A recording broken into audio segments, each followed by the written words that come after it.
It's time. Ooh. Thanks for that. Well, colleagues, in the interests of time, I am told it is time. My name is Karen Hussey. I'm Deputy Director of the Global Change Institute here at the University of Queensland. It is my very great pleasure to welcome you to this UQ Energy Initiative Energy Express seminar. Tonight we have Professor Ben Sovacool with us. Frankly, anybody who works in energy policy does not need an introduction to Ben. He is very, very well known. I will go through his bio note, if for no other reason than to inspire the rest of us. But before I do that, let me just work through the logistics and the proceedings. We are starting now. Ben will talk for approximately 40 minutes and not a moment longer, because then we want to have a Q&A session until 7 o'clock. But we can carry on the conversation after 7 over drinks and nibbles in the foyer just out there. In the interests of an emergency, I believe we pursue a Darwinian approach because I've not been told anything about it. Find an exit and head through it. I believe there are exits over there and at the back. Is that about right? Yes. And over there. There we go. See, I wouldn't have made it. Now, Professor Sovacool. Ben is Professor of Energy Policy at the Science Policy Research Unit at the School of Business Management and Economics, which is part of the University of Sussex in the UK, soon to be strictly just the UK. He serves there as Director of the Sussex Energy Group and Director of the Centre on Innovation and Energy Demand, which involves the University of Oxford and the University of Manchester. Benjamin is also Director of the Centre for Energy Technologies and Professor of Business and Social Sciences in the Department of Business Development and Technology at Aarhus University in Denmark. He works as a researcher and consultant on issues pertaining to energy policy, energy security, climate change mitigation, and also climate change adaptation. More specifically, Benjamin's research focuses on renewable energy and energy efficiency, the politics of large-scale energy infrastructure, designing public policy to improve energy security and access to electricity, and building adaptive capacity to the consequences of climate change. Professor Sovacool is the author of more than 330 refereed articles, book chapters, and reports, including solely authored pieces in Nature and Science, and he is the author, co-author, editor, or co-editor of 18 books on energy and climate change topics. He is the recipient of 20 national and international awards and honors, including the 2015 Dedication to Justice Award given by the American Bar Association, as well as the 2014 Distinguished Visiting Energy Professorship at the Environmental Law Center at the Vermont Law School. He has also received or managed large competitive grants from the US Department of Energy, the US National Science Foundation, the MacArthur Foundation, the Rockefeller Foundation, amongst others. Finally, Professor Sovacool is the founding editor-in-chief for the international peer-reviewed journal Energy Research and Social Science, published by Elsevier, and he sits on the editorial advisory board of Nature Energy. So we are, of course, delighted to welcome Professor Sovacool to the panel, where, to the podium, where he will give a presentation on policy design principles and paradigms for energy access, insights from the Asia Pacific. Please join me in welcoming Professor Sovacool.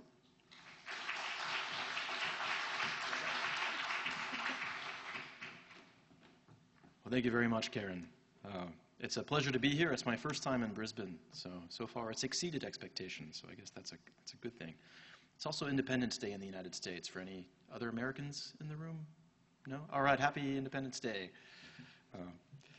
I thought I would start today with a few of the obligatory slides. A lot of organizations have given money behind the research presented in the talk, which means it's really important to acknowledge their help, which I'll do momentarily. I then thought I would provide a few brief slides about this thing called global energy poverty, since I suspect there might be some people in this room who don't know necessarily what that might mean. Then I would introduce you all to some technological systems that you may not be familiar with, very briefly. And then I'd get into the kind of meat of the presentation. I'd first talk about research methods, fantastic discussion for the students in the room, and then kind of talk about the findings from this research, which I've loosely cut into these categories of technologies, business models, best practices, paradigms, and future research. And I will do all of this somehow in 39 minutes with Karen keeping track. So first, I need to mention I am brought here by the University of Sussex. They're the ones who graciously gave me time off to travel here, where I do direct this center that looks at energy innovation and demand. It has not much to do with energy access, but it does look at new technological systems that are emerging, like the smart grid or self-driving cars. We look at the diffusion of energy systems, like wind turbines, low-carbon heat networks, energy efficiency practices, and we look at the impacts of energy systems on society, things like externalities, energy accidents, unanticipated consequences of energy, like energy rebound effects. So if any of those sound interesting to you, email me later or talk to me in the foyer as we have our nibbles, and I'd be happy to tell you more. Also, when I moved to Aarhus University, my second affiliation, many people in the United States told me they hoped I would enjoy Iceland, so it helped reinforce no one knows where Aarhus University is. It is in Denmark. It's also quite a big school. Not as big as UQ, but bigger than Sussex. It's also quite good. So it's a good school is, I guess, the message they wanted me to get across with these great photos. Last obligatory slide is today's research has been graciously supported by a variety of funding sources, and I acknowledge them here. I should also express that any of the opinions, findings, recommendations, et cetera, that I mentioned are only those of my own and do not represent some of these funders. It's also good to talk about data. So anytime you go to a discussion about energy and climate, we really think it's important to be transparent about assumptions and sources of data. So I think almost everything I talk about today is available in either these two books, this report, or these articles. And if you don't have access to them, I'd be happy to email them to you. My contact details will be at the end of the talk.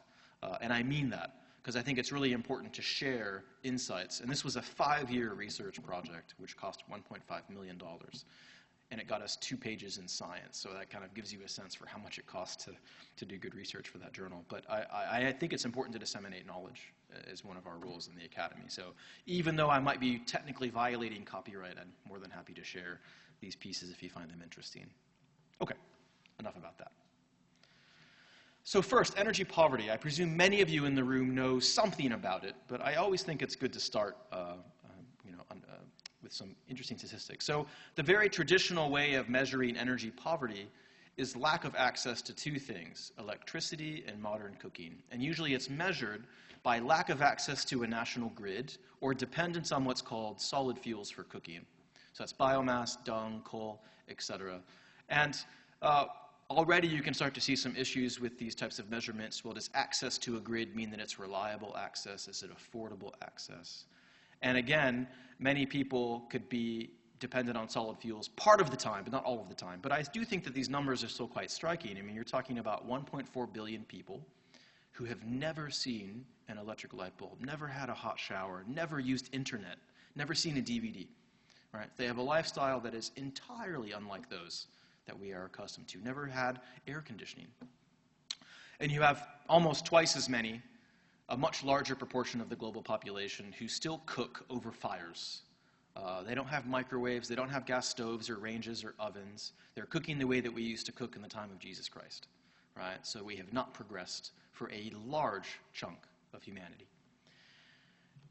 There have been some newer methods that go beyond this kind of 2-dimensional scoping of energy poverty. And by the way, these 2 metrics are still used predominantly by the International Energy Agency, even last year. If you look at their energy poverty webpage, these are the 2 metrics that kind of dominate the statistics. But there have been newer methods. This comes from a UN working group.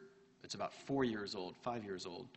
And you can already see here more advanced thinking. So first of all, you can see mobility is now thrown in there. So people's transport needs, right? It's not just about electricity and cooking, it's also about how we get to where we need to go. You also see different tiers or hierarchies where you have basic human needs that need satisfied. But you also see that's not all we need. We need productive uses of energy, energy for income, energy for commercial and small medium enterprises. And we also have modern social needs where you start to get things like mobile phones, televisions, etc. You also see, we could talk about liquid fuel here as well. So it's not just actual consumption of electricity and say, biomass or wooden fuel. It's a little hard to see here. It's why the UN working group also did it this way, which helps it look like a kind of ladder or hierarchy of needs. And the idea is you move up the ladder, and that we have an obligation today to have everyone meet basic human needs. But the idea would be by 2030 or 2040, with a little bit of luck and a lot of investment, we would see modern social needs met for everyone. Because honestly, right, why should we, in the privileged position of Australia or the West or the North, whatever you want to call it, be the only ones who get to consume high-energy lifestyles? And people have calculated that roughly about 2,000 kilowatt hours per year would be standard. And to put this into perspective, US is far above that. When I lived in the US, we consumed about 1,000 kilowatt hours a month. So we blow through that average in 2 months. But in Denmark, due to the efficiency of housing stock and the fact that electricity was so expensive there, it's about 50 euro cents per kilowatt hour, we consumed only 200. And we had the same lifestyle. We still had wireless internet, we still had a dishwasher, we still had a laundry machine. So that kind of gives you a perspective too that, you know, a difference of 200 to 1,000 kilowatt hours without a sacrifice in lifestyle suggests we do have the technologies probably in place to provide energy services far more efficiently than many people are accustomed to. Why does this issue matter besides one of, I guess, energy security issues? Well, I think it's important to remember it's also a very big health issue. And so Kirk Smith, who's at UC Berkeley, often calls wood the fuel that warms 4 times. And what does he mean by that? Well, the first time it warms is when you have to cut it, chop it, and carry it. And women are often walking hundreds of kilometers a month, or spending 4 to 6 hours a day collecting fuel. And they're usually doing that with an infant strapped to their back and hauling water. The second time it warms is when you actually burn the fuel to cook. The third time it warms is when you then fall sick later on. Health, as I'll show you on the next slide, global cooking is the 4th leading cause of disease around the world.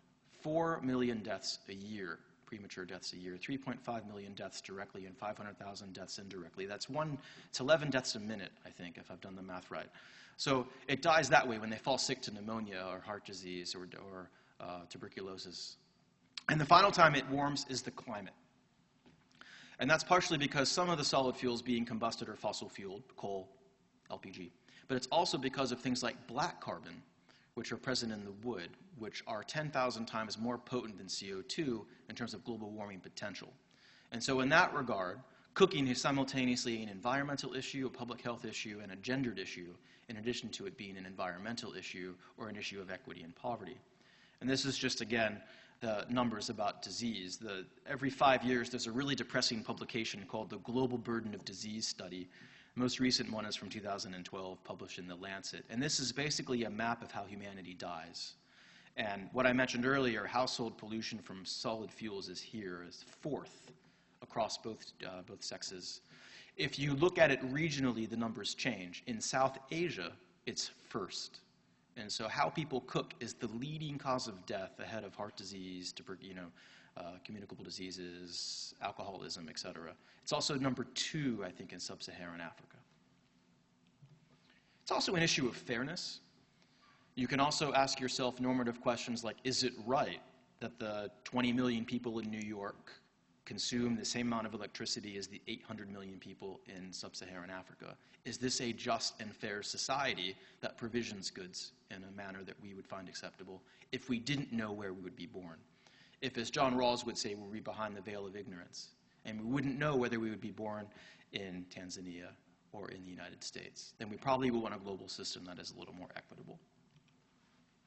So to combat energy poverty, we have a very different set of technologies that I want to just fly through with these slides. And this is largely because when I started doing research on this topic, I was ignorant about many of the technologies that you use off-grid. For me, when I did my postdoctoral fellowship in Singapore, renewable energy meant wind farms, geothermal power plants, big-scale hydroelectric dams, concentrated solar power facilities.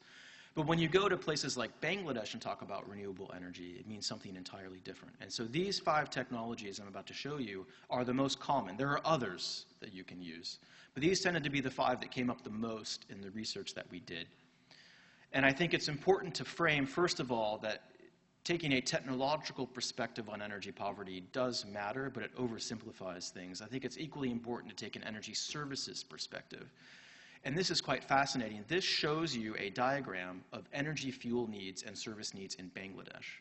And you can already see the complexity, The number of different provisional systems, biomass, kerosene, coal, candles could have been on here. You see the number of different services, and you see the number of different sources. And you can already see the complexity of arrows, right, which indicates that households can make very complex decisions, and that there's no single technology capable of providing an energy service.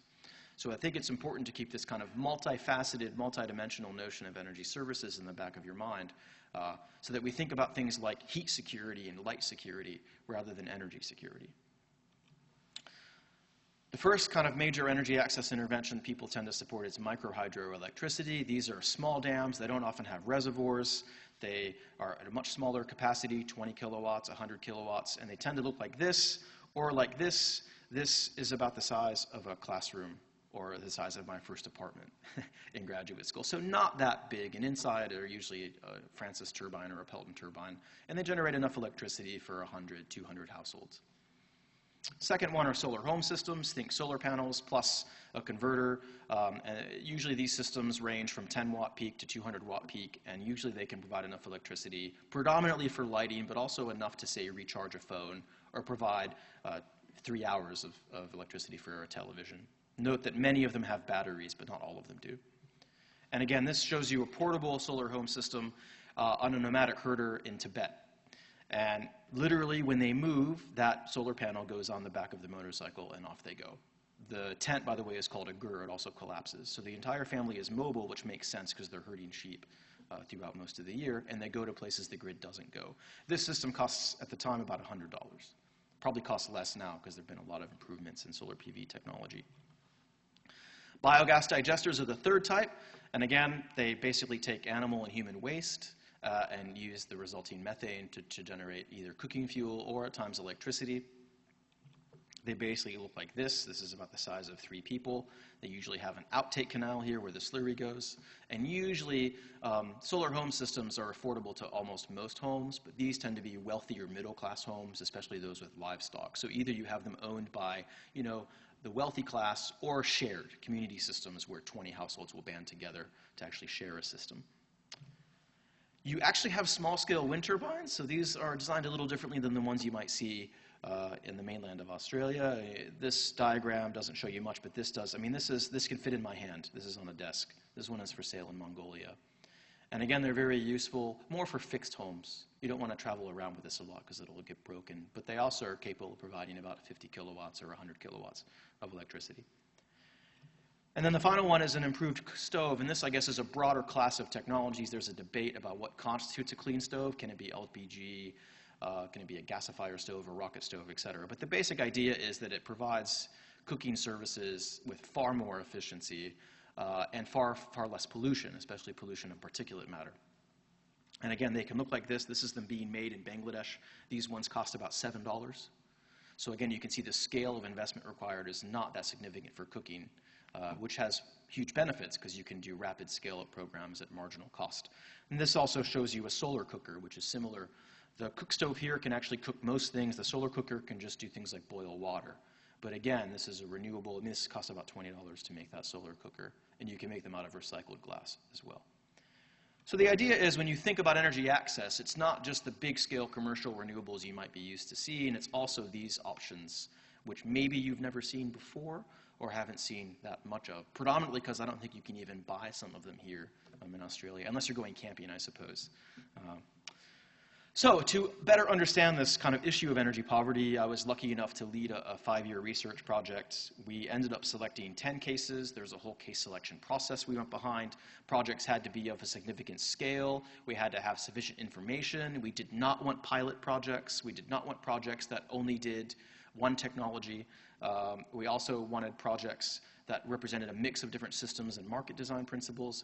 Lastly, we picked 6 successes and 4 failures. That's another area. People usually don't want to talk about failures, but sometimes they're equally useful at testing kind of variables. And here they are. You can see we even did one in Papua New Guinea, relatively close by. What's unique about our methodology? The first is that we did a lot of original data collection. We talked to people who were for and against the different programs. We talked to people in industry, civil society, academia, and the private sector for all of the cases. We mixed our methods. We did interviews. We did participant observation. We sometimes did household surveys. We did focus groups. We did grounded theory. That means that we didn't start with any theory at all. We started with our research question, which energy access interventions can maximize efficiency and affordability. And then we just grounded our answers in the data itself. Sometimes this is called qualitative factor analysis. We took a socio-technical approach, which meant that we didn't just look at the technologies, we also looked at regulations, financiers, business models, consumer thoughts, users, social practices, all of that together. We found that a lot of the literature tended to be one-off case studies. So here we had 10 case studies, a lot of comparative analysis between them. We presented a lot of quotes in narrative form, which if you're a social scientist may make you happy. If you're an engineer, it may not. And then again, we thought there was some novelty in focusing on failure alongside success. We did a lot of these interviews. There was a research team. Anytime you have about 60 or 70 interviews, you're roughly in the range of what most PhD dissertations do. Here we kind of went nuts. We did 441 interviews at 189 institutions. And again, you can see all the stakeholders here. And we think we covered most of them. You can also see that we then supplemented it with 90 site visits. And this was not just to actual renewable energy installations. It was also to manufacturing facilities, government laboratories, assembly lines. The top one shows me at a wind farm in Sri Lanka, which was not part of the project, by the way, but they wanted to show it to us. And you know, I'm not one to say no to get to go on top of a wind turbine. I almost fell off the wind turbine, though, because it moves. So the bottom one is, I think, solar PV manufacturing facility in Qinghai, China, which was, we were looking at Tibet and Mongolia with that case study. As if that wasn't enough, we then supplemented this with group discussions with about 800 members, users in different communities, usually village leaders, but also households and some politicians. And then we rounded it all out with a triangulated research literature review to make sure we didn't miss anything, including project documents, because a lot of our unit of analysis here is not on the nation, it's on the project or the program. Which also meant that not all of our interviews were in those 10 countries. We went to DC to talk to the World Bank. We went to Manila to talk to the Asian Development Bank, etc. So what are our findings from this massive 5-year project with all of this data? The first one might be a bit depressing, and it's that there is no universal solution to energy access issues. So in terms of kind of what's the optimal mix of technology, grid, off-grid, microgrid, solar, cooking, etc., each country is unique. And you can start to see this here. This is one of the documents we picked up from the World Bank in India, where they're looking at the most cost-effective sources of renewable energy. And you can see it tends to be small hydropower. That's what SHP stands for. It also tends to differ based on your pricing mechanism. And so you can see if you're just talking about the avoided cost of coal, which is, I think, what the market values right now, even small hydropower is not yet competitive. But when you start to add on local premiums, your small hydropower and maybe a little bit of wind becomes competitive. And when you account for global carbon credits at this time, a few years ago when the global carbon credits were actually worth something, you can see that everything below this line was cost competitive with existing tariffs. So small hydropower, wind, biomass, wind, and wind. But then the profile looks completely different for Vanuatu. And if you have really good memory, you'll note that Vanuatu was not one of the 10 case study countries we did. But we couldn't afford to do an energy access curve for those 10 countries because they were too big. It's quite complicated to do these. So we chose Vanuatu because it was very small. It has a 20 megawatt national grid, which is probably what this university consumes. So not that complicated. And the way to read the curve is the size of the bar is the number of people you could meaningfully add each year. And the cost is here on the left axis. And basically, Vanuatu electricity is diesel-powered, imported diesel, so it's quite expensive, 60 cents per kilowatt hour. So anything below the yellow line is cost competitive when you convert. And you can see you go from left to right, so the cheapest options to the most expensive.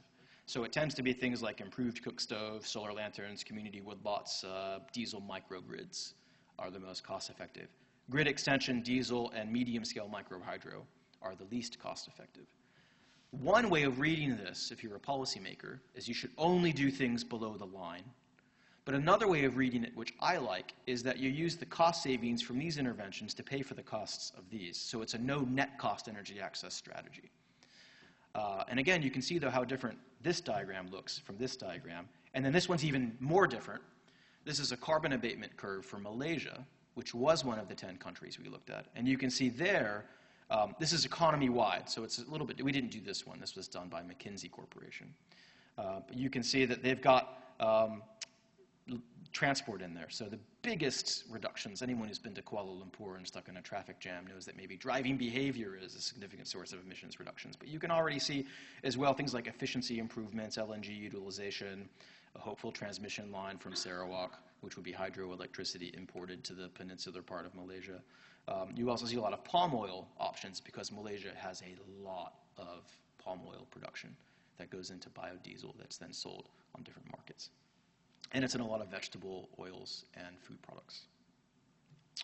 So the first one is recognize contextual specificity. The second one is that you should not just focus on technology.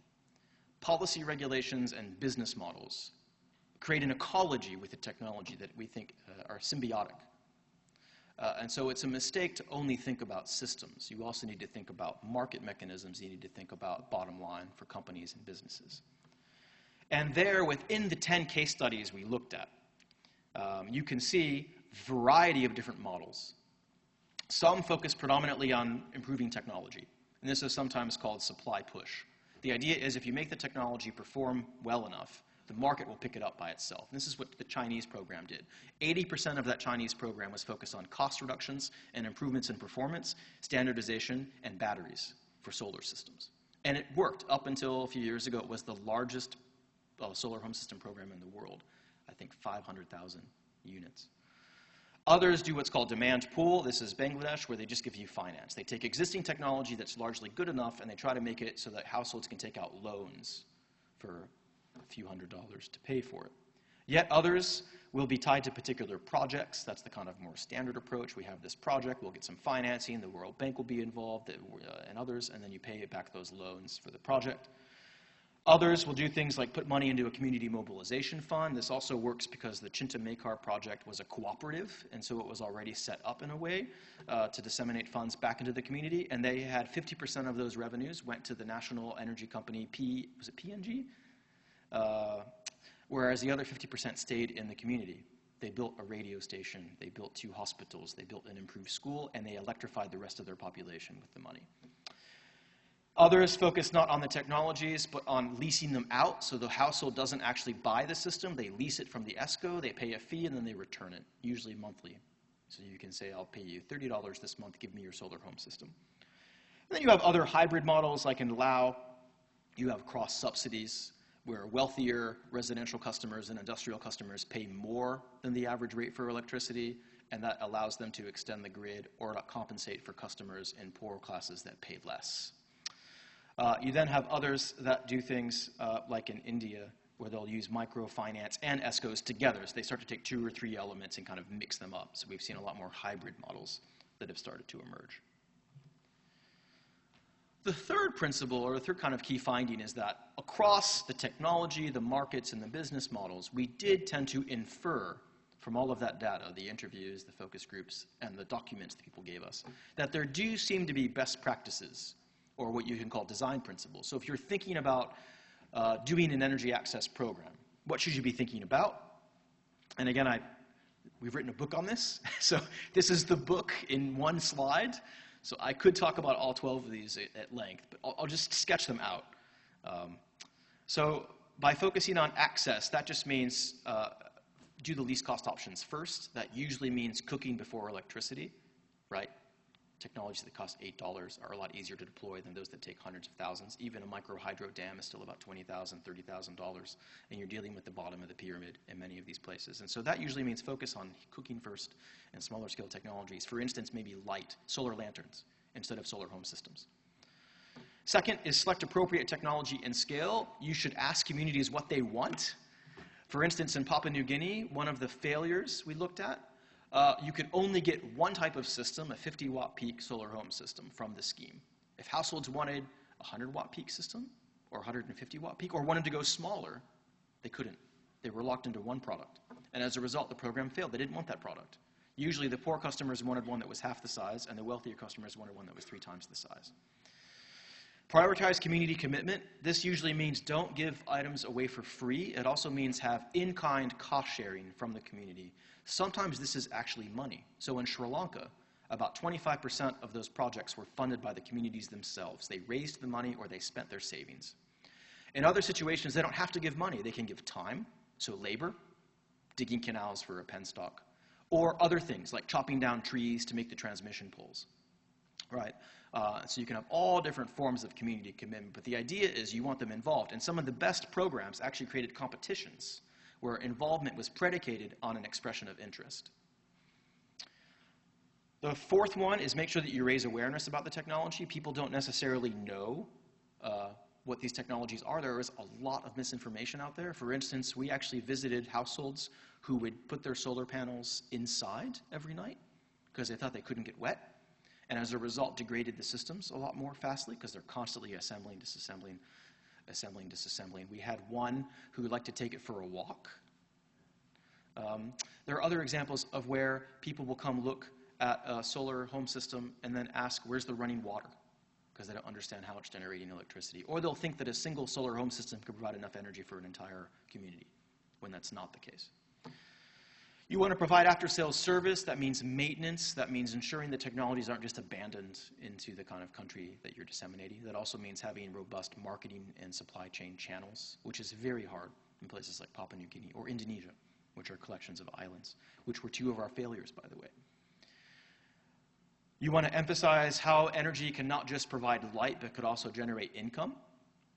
And this is especially true with things like micro-hydro facilities. They have really low load factors. Usually most micro-hydro facilities are meeting community energy needs 12 to 30% of the time. So 70% of the energy that micro-hydro facility provides is wasted because it's generated in the day when everyone's in the field and they don't need lights. Right? And so it's kind of teaching communities, oh, you can then store that energy in batteries. You can actually pump water, or you can even store energy in water if you build a small pumped hydro facility. Or, this is what was really clever, a community in Nepal would invite neighboring communities to come in the middle of the day to use their system for husking and graining at a much reduced rate. And so these are kind of clever ways. Or in Bangladesh, they started to create dance halls, solar home system dance halls. Which would have disco lights and CD players. So that's kind of a clever way that people would come and pay. Or they lease out lights. There are families that would actually lease a light from their solar home system to a neighboring family for a very small fee, or mobile phone services. So you want to think about all these ways of kind of having communities put the energy to productive uses because they don't know what to do with it when they've never seen, you know, an electric system before. You want to have a multiplicity of institutions involved in most projects. This means not just the government, not just the company. You want faith-based groups, community-based groups, women's groups, household groups, local businesses, all as involved as they can be. It's called polycentricity in some of the governance literature, and it tends to greater commitment to projects if done rightly. It can also create a dog's breakfast if done poorly. And so in one of our failed studies in India, you had too many institutions that were competing with each other. So I guess I would say here, have good, harmonized, productive institutional diversity rather than, I guess, fragmented and destructive institutional diversity. Eighth is don't just focus on access, focus on affordable access, and recognize that affordability will differ by market segments and classes of people. One big critique, even among our successes, was that they did not help the ultra-poor. Most energy access interventions actually help middle-class poor families or upper-class poor families. The poorest of the poor, the displaced, the landless, the wageless workers, actually are usually not benefited at all from these energy access interventions. And so we need to think more about how to make those affordable for those classes of customers who are the most vulnerable in many of these societies. Number 9 is many of the most successful projects spent as much on capacity building as they spent on technology. In fact, in Sri Lanka and in Nepal, they spent more on capacity building than on technology over the duration of these programs. And this was building the capacity of mostly businesses, small, medium enterprises, and government, teaching them how to collect data, teaching them how to do accounting, marketing, basic bookkeeping. Number 10 is be flexible. A lot of these projects had very fluid guidelines, which they would adopt as things changed. And so, I mean, in Nepal, over the course of the project we studied, there were 9 changes in government. And so one of the ways they adapted that project is they cut government out. The money skipped the national government and went to the communities. But initially, as designed, it was supposed to go through Nepali parliament. So there's a great example of being flexible and taking a challenge and then bypassing. And, you know, I don't think Nepal still has a working parliament today. Number 11 is make sure you have continuous evaluation and monitoring. The kind of classic approach was monitoring before and after. The best programs are getting feedback constantly, month by month. They're tracking sales, they're talking to customers and users, looking at funding streams.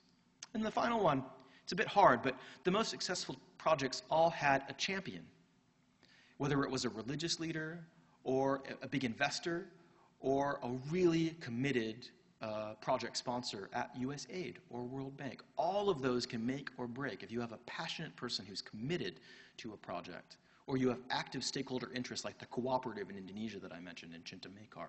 That also tends to promote longer lasting projects. The problem then is if the champion leaves or dies or falls ill, you don't want to become dependent on the champion, but at least to get the project started before they reach the critical mass tends to be very useful. Our fourth finding gets a little deeper. It gets more into the kind of theory behind energy access interventions and how we do them. And we identified kind of the classic paradigm was still very much alive in many of our projects we assessed. Remember, we looked at more than 1,000 to start, and I'd say more than 500 of those projects, even though we did this study in the middle 2000s, still adhered to this kind of old school approach. Single actor donations that only give equipment, that only look at electricity and cooking, that do a limited amount of monitoring, and that usually give things away as a gift out of a sense of obligation or philanthropy. You then have the World Bank starting to push this market approach in the late 2000s. It's been called the Post-Washington Consensus on Development.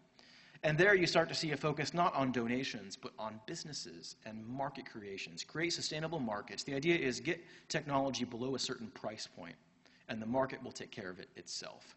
And this is better, right? Because you're starting to look at more standardization, more capacity building, and at least more complex evaluations. But we think the most successful programs move beyond that.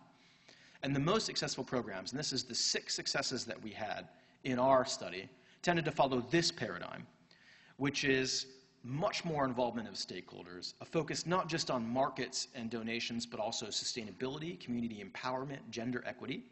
It looks not at electricity or cooking, but services and co-benefits, education, health. It tends to have extensive standardization and testing, often backed with national standards and with laboratories that are testing equipment, even cook stoves you can test. It tends to be very integrated capacity building. It tends to be very adaptive monitoring and stakeholder involvement, and it tends to be very tailored with cost sharing, pro-poor public-private partnerships, and other in-kind community contributions. So the idea isn't you just sell something to a community as a passive consumer. It's the community is actively involved as a prosumer or as an agent that does things along with the energy company or the service provider. Of course, another finding was that we need much more work in this space. The first is we need a better typology of business models, and so I really like this pyramid. This is from a World Bank report a few years ago, and what you can already see is, different business models only apply to different classes of customers. And so take microfinance. For many people, microfinance schemes are a panacea, but as this graph shows, they aren't, because they only get you about 5 to 50% of the market. So there's still half the market that's not accessible with microfinance schemes because they don't qualify, because they lack the capital, because microfinance schemes may already be oversubscribed.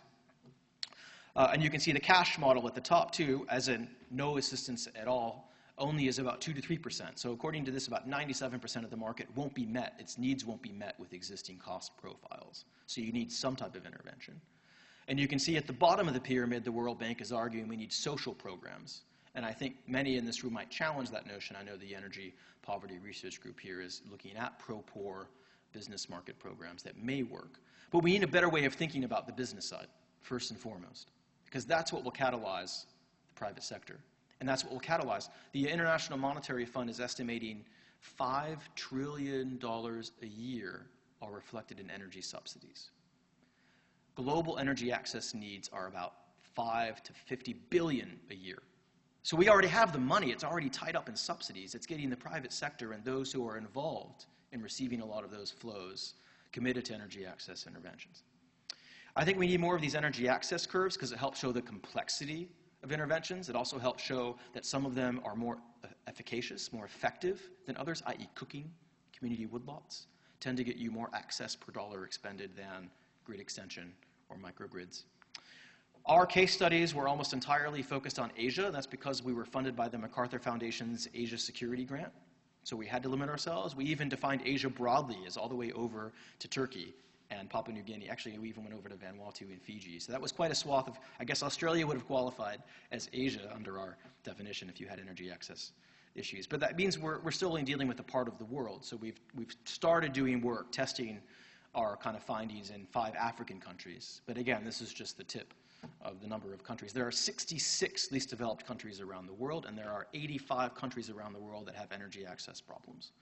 And so again, we're using a small fraction of that. And then finally, we saw it as a strength, but it could also be a weakness in that our studies were almost entirely qualitative.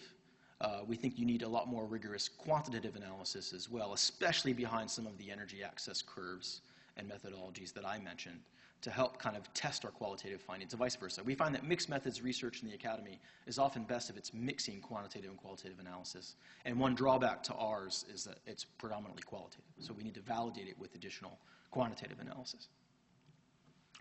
We also published this piece a few weeks ago, which I've sent around to some people in the energy poverty group. And there, one of the things we find is that a lot of academic approaches to energy access are still trapped within siloed disciplines.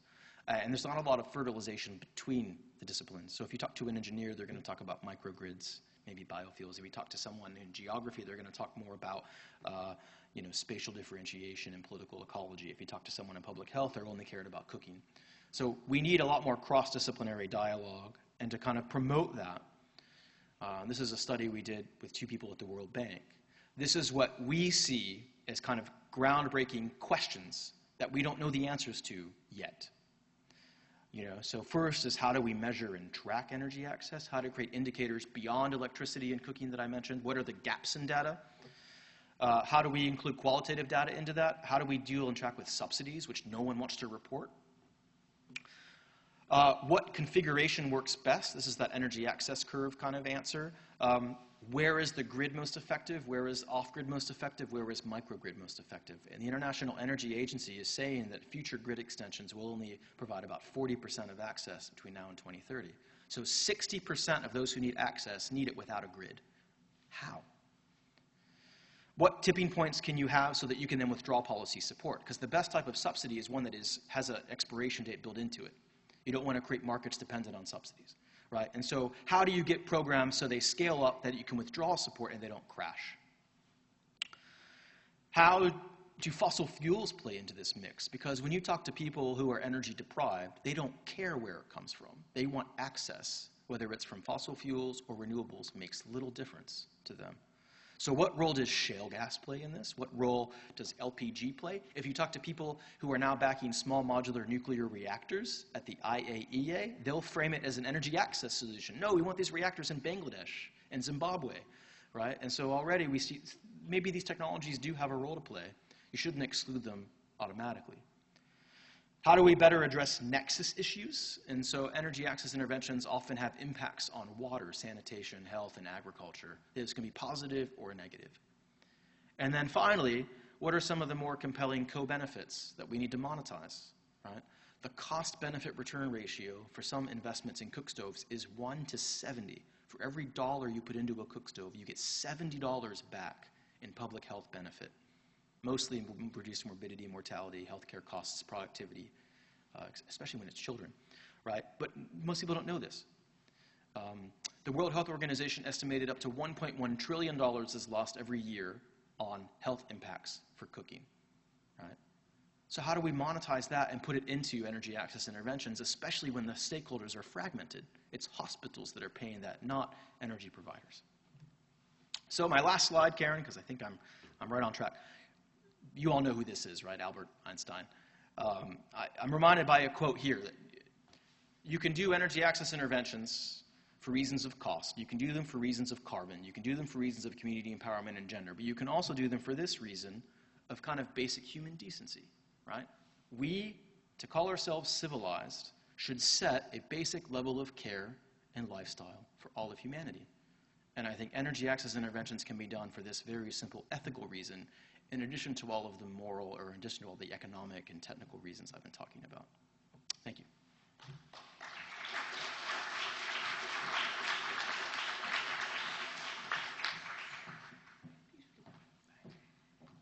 Don't go anywhere. Thank you very much for that incredibly insightful presentation. I'm sure we have lots of questions. Do we have a microphone to travel? We do? Excellent. Hands up when you're ready, otherwise I will use the chair's prerogative to ask one of my 2 questions. You can monitor as well. Oh, we do have. There we go. Oh, sorry, she's a carrier of a microphone. Well, while we wait for people to formulate their questions... Speechless. They're speechless. It's late on a Monday evening. And by the way, Nepal is not the only country that's grappling with the lack of a functioning parliament. I have a question, Ben, and that is that it strikes me that this research, plus the follow-up research that you've identified it as needed, is incredibly important to support the Sustainable Development Goals. I wonder whether you have anticipated how you might be able to engage with that process as the leader of this research and subsequent research. Is that something that's on your agenda?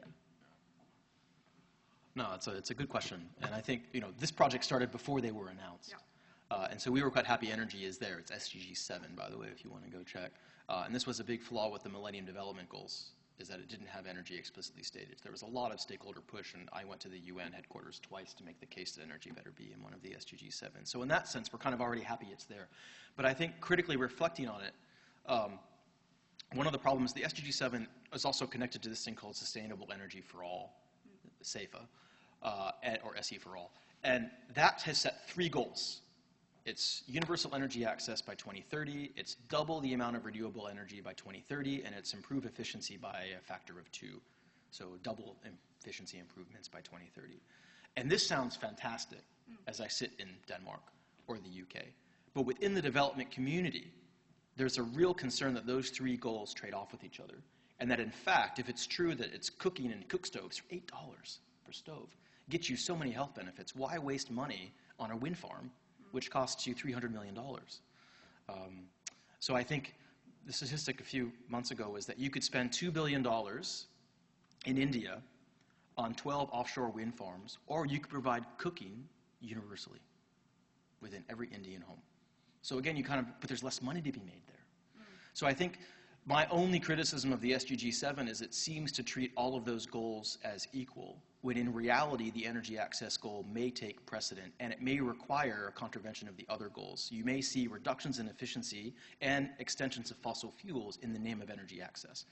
And what's interesting there is the IEA has done some modeling and has projected what the world might look like in a world where we did have 50% penetration of LPG stoves, liquefied petroleum gas stoves, which are fossil fueled, and advanced kerosene stoves.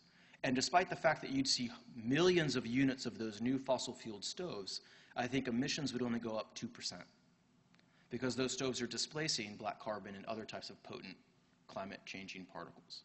So don't think immediately that fossil fuels don't have an important role to play in energy access, that they'll suddenly trash the planet from drastic increases in emissions. And I think that's the kind of only thing within the SDGs is to think about where does energy access fit? Should it come first? Is there a hierarchy of goals? Or is it just going to be subjugated to the same level as the other 2? Thank you. Do you have the answer, Karen? No. Colleagues, questions, insights, comments? Up the back. The red dress. Hi, thank you for your talk. It was great. I was just wondering if you could speak a little bit more towards your insights on individual usage. For example, we know that just because a household has a cook stove doesn't mean they always use it, and likewise with other renewable energies. A good question. One of our findings in the book, which was not one of the design principles, but kind of the insights, we had 5, I think, was the importance of culture. And we saw a lot of variation in usage patterns.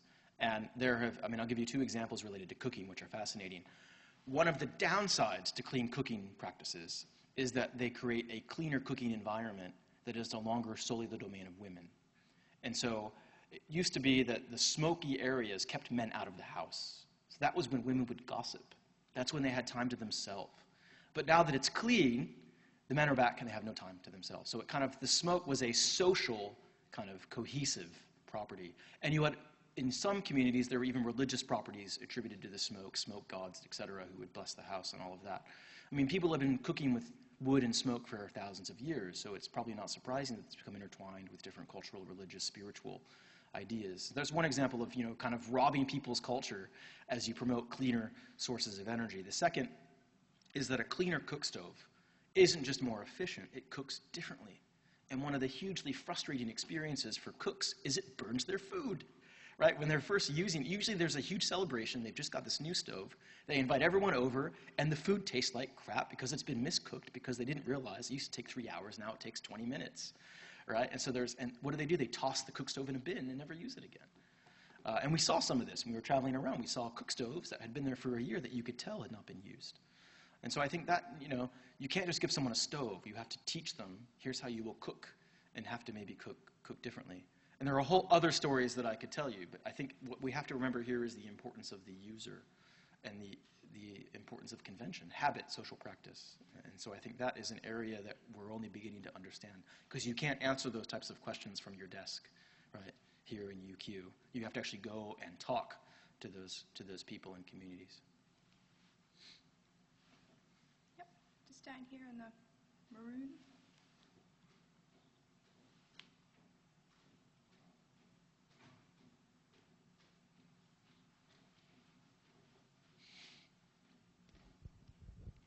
Thank you so much for your good presentation. I have one question for how do you introduce people? I mean the poverty-related less education. Sometimes local people cannot understand what you made, what's so great. You made great things, but local people sometimes receive less education, and then they don't understand what you made. How do you introduce to the less educational people? Raising awareness amongst local populations. Okay, so how do you raise awareness among local populations? Is that a way of asking your question? Yeah. No. Sorry.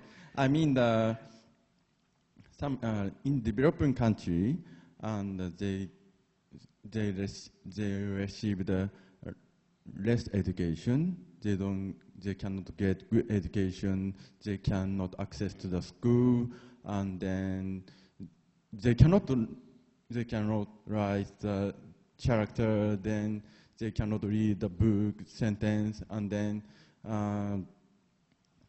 But you want to make the good tool to make the energy, but they cannot understand. They cannot use your tool. But how do you introduce to the less educational people? That's a good question. A lot of the successful programs that we looked at across those 10 had extremely strong capacity building efforts where they focused on training multiple elements of the kind of supply chain. So you're training the users first and foremost. So you want to train people, here's your solar home system, here's how you mount it, you want to clean it off every month because you don't want it to get dust on it. You want to make sure it faces the sun. We had a few who would turn it upside down. Simple things that you may not think you have to tell people what to do. You also want to make sure you have really robust maintenance networks. And what's really a good example here is in Bangladesh. There's this group called Grameen Shakti, and they have Grameen Technology Centers where they train women technicians. Why is it women? Well, first of all, because in Bangladesh, it's mostly women who are cooking. So those are the users of the technology. It's also a social convention that men are not allowed to enter a woman's home when the man is not there. And so women technicians can. So they can actually access the home when men are out in the fields or at a job if they have a job. And so I think Grameen Shakti had 5,000 of these technicians who were trained in fixing systems and checking batteries. And they would literally go around every month as part of the service contract built into the payment scheme. So anyone who subscribes to the Grameen Shakti scheme, you get this for free while you're paying for it, but it's part of the scheme to ensure everything works properly and to ask them if they have questions. You have other elements of the supply chain that also need education built from manufacturing, standardization, things like testing to make sure that systems are working properly. You also need people in the businesses themselves trained. So Grameen Shakti sends people to the UK and the US to get degrees in finance and MBA that they then come back. Well, actually, some of them have stayed overseas, but some have come back to Bangladesh. So I think there's a whole literature on capacity development and participatory development, which has lessons, of which we found some. But you're right, you have to educate.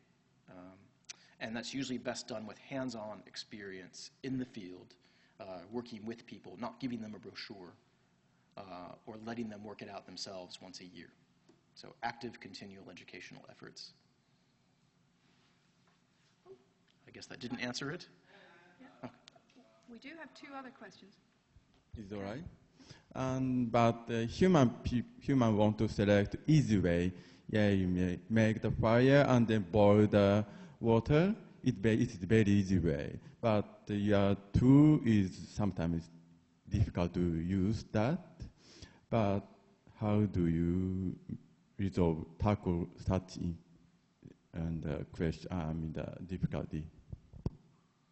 Basically, how do you get people to change? Well, I think build capacity, like I said, and get sustainable markets that operate, that don't require government program to begin itself. And so in most of the successful case studies, those markets are still ongoing without any public participation anymore. They run themselves because they've gotten a market worked out that sustains itself on customer sales. And I think that market-driven approach with the right principles and kind of the right structure and the right microfinance, the right focus on gender and empowerment means that people's behavior is changed because it's almost like contagion. A family sees its next-door neighbor get a solar home system, so they want one, and then their cousins visit, and then they want one, and it goes from there. And, Grameen Shakti has a 99% satisfaction rate among customer service, right? So people like it.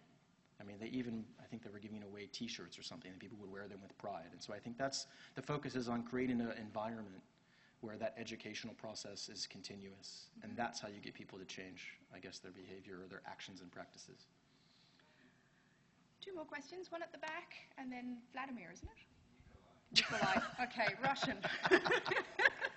Hello. You get the last word.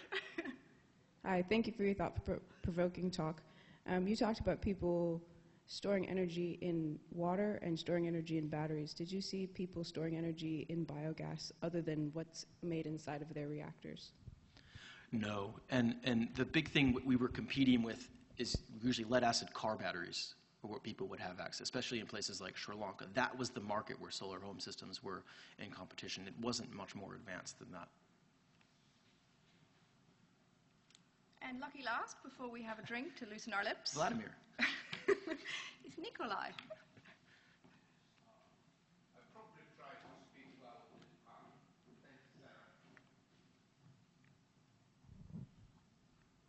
Thank you. My question is surprisingly not about technology and not even about economics. It's more of a social issue. Once you have the energy source in the community, such as small pump, small micro hydro, any centralized source, how you ensure more or less even access of the members of the community to this source, and how this new source may actually affect and changes the existing social structure of the community? Yeah, what a great question. You don't always guarantee equitable access, and in many communities you have unequitable access. So these micro-hydro schemes in Sri Lanka and Nepal usually have enough electricity if you limit consumption to 100, 200 homes. Maybe there's 500 homes. So how do you determine who gets access? Sometimes it's on who can pay for it. More often than not, it's who's best friends with the chief or who has good social standing.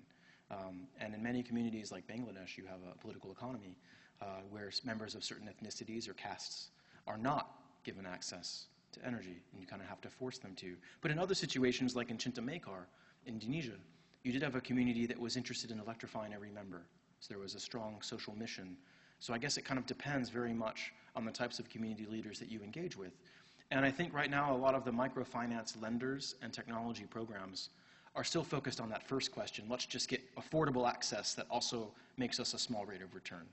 So we don't care if it's 200 homes and 500 without. We're just happy that we're making money on this highly risky project. But I think the next question would be issues of equity and issues of fairness. And there I think, can we blame these communities for being unfair when all of our global economy is unfair? I mean, the rich-poor gap in the US